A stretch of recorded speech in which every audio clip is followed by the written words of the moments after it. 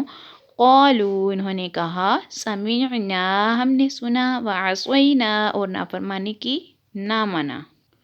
وَأُشْرِبُوا اور پلا دی گئی، فی قلوبہم ان کے دلوں میں، العجل بچڑے کی محبت، بکفرہم ان کے کفر کے سبب۔ قل تم کہو، بئس ما کتنا برا ہے، یأمرکم حکم دیتا ہے تمہیں، بہ اس کے ساتھ، ایمانکم تمہارا ایمان، ان اگر تم ہو، مؤمنین ایمان والے۔ وَلَئِذْ أَخَذْنَا مِيثَاقَكُمْ وَرَفَعْنَا فَوْقَكُمُ الطُّورَ خُذُوا مَا آتَيْنَاكُمْ بِقُوَّةٍ وَاسْمَعُوا قَالُوا سَمِعْنَا وَعَصَيْنَا وَأُشْرِبُوا فِي قُلُوبِهِمُ الْعِجْلَ بِكُفْرِهِمْ قُلْ بِئْسَ مَا يَأْمُرُكُمْ بِهِ إِيمَانُكُمْ إِن كُنتُم مُّؤْمِنِينَ۔ ترجمہ، اور جب ہم نے تم سے عہد لیا اور کوہ طور کو تمہارے سروں پر بلند کیا اور فرمایا مضبوطی سے تھام لو اور اس کو جو ہم نے تمہیں عطا کی ہے، اور سنو، انہوں نے کہا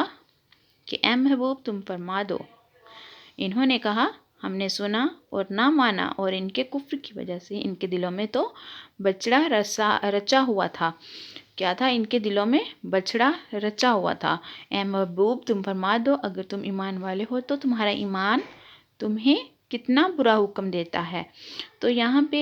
92 اور 93 دونوں آیات میں بنی اسرائیل کی بچڑا پرستی کا ذکر کر کے یہودیوں کے خلاف حجت قائم کرنا، اس کے بارے میں بتایا جا رہا ہے کہ کس طرح انہوں نے بچڑے کو معبود بنا لیا تھا، اور پھر کیا کیا تھا انہوں نے کہ ان کے دلوں میں کفر آ گیا تھا۔ تو اس کا خلاصہ کچھ یوں ہے کہ حضرت موسیٰ علیہ السلام بنی اسرائیل کے پاس روشن معجزات لے کر تشریف لائے، اور جب حضرت موسیٰ کوہ طور پر تشریف لے گئے تو آپ کے بعد بنی اسرائیل نے سامری کے بہکانے سے گائے کو معبود بنا لیا، اور گائے کی پوجا کر کے انہوں نے کفر کیا۔ جب حضرت موسیٰ علیہ السلام کی روشن نشانیاں دیکھ کر بنی اسرائیل بچڑے کی پوجا میں مبتلا ہو گئے، تو ان یہودیوں کا سید المرسلین صلی اللہ علیہ وآلہ وسلم کے ساتھ کفر کرنا ان کے لیے کون سی بڑی بات ہے۔ تو یہی چیز کی جو ہے نا یہاں پہ وضاحت کی جا رہی ہے کہ بنی اسرائیل نے کس طرح جب حضرت موسیٰ علیہ السلام کوہ طور پر چلے گئے تھے تو سامری کے بہکانے میں کس طرح انہوں نے بچڑے کی پوجا کی تھی۔ تو یہاں پہ یہودیوں کا بتایا جا رہا ہے کہ یہ بھی ایسے ہی انہوں نے بھی سید المرسلین حضرت محمد مصطفیٰ صلی اللہ علیہ وسلم کے ساتھ کفر کیا ہے، تو یہ کون سی بڑی بات ہے، یعنی کہ یہ ان کے دلوں میں رچا بسا ہوا ہے۔ تو اس آیت سے معلوم ہوا کہ گائے کی عبادت قدیم عرصے سے چلتی آ رہی ہے، مسلمانوں کو گائے ذبح کرنے کا حکم ہے، اس کی تعظیم کی اجازت نہیں ہے، کہ یہ اس میں کافروں سے مشابہت ہے اور کافروں سے مشابہت ممنوع ہے۔ اور پھر یہ آیت نمبر 93 میں بتایا جا رہا ہے کہ اے یہودیو وہ وقت یاد کرو جب اللہ تعالیٰ نے بنی اسرائیل سے تورات پر عمل کرنے کا عہد لیا، لیکن انہوں نے حسب عادت نافرمانی کی، تو اللہ نے ان پر کوہ طور کو ہوا میں بلند کر دیا اور ان سے فرمایا کہ چلو اب مضبوطی سے اس تورات کو تھام لو، اور جو ہم نے تمہیں عطا کی ہے، اور ہمارے احکام دھیان سے سنو۔ بنی اسرائیل نے ڈر کے مارے دوبارہ اطاعت کا اقرار تو کر لیا، لیکن ان کے دل کی حالت پہلے جیسی ہی رہی، اور شریعت کا حکم چونکہ ظاہر پر ہوتا ہے، دل پر نہیں، اس لیے بنی اسرائیل کے زبانی اقرار کرنے پر ان سے کوہ طور کو ہٹا لیا گیا، اگرچہ ان کے دل میں وہی انکار تھا، اور در حقیقت ان کے کفر کی وجہ سے ان کے دلوں میں تو بچھڑے کی محبت گھسی ہوئی تھی۔ اے حبیب صلی اللہ علیہ وآلہ وسلم، آپ ان سے فرمائیں کہ اے یہودیو، تم اپنی اسلاف کی اس حرکت کو جانتے ہو، لیکن تم نے اس سے نفرت کا اظہار کیا، اور نہ تم اس سے نفرت کا اظہار کرتے ہو، اور نہ ہی اس سے اپنی برات کا اظہار کرتے ہو۔ تو خود بتاؤ کہ تورات پر ایمان لانے کے کیا تقاضے ہیں؟ اگر اس کے یہی تقاضے ہیں تو تمہارا ایمان لانا کتنا برا حکم دیتا ہے۔ اور ہمیں اس آیت سے کیا معلوم ہوا؟ اس آیت سے یہی معلوم ہوا کہ اللہ تعالیٰ کی کتاب پر ایمان لانے کا مطلب یہ ہے کہ اس کے ساتھ احکام اور سب تقاضوں پر عمل کیا جائے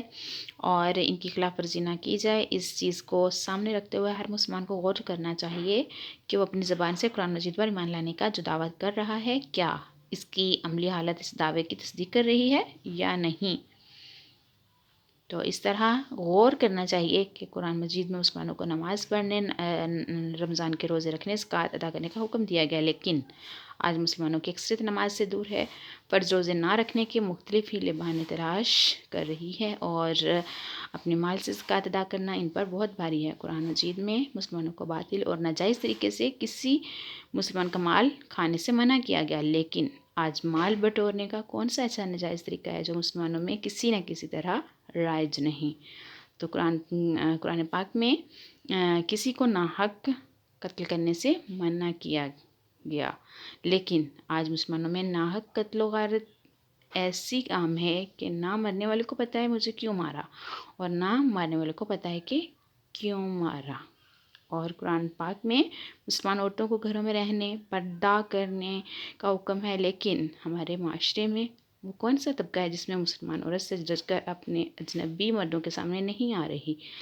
بلکہ آج مسلمانوں میں ہی کچھ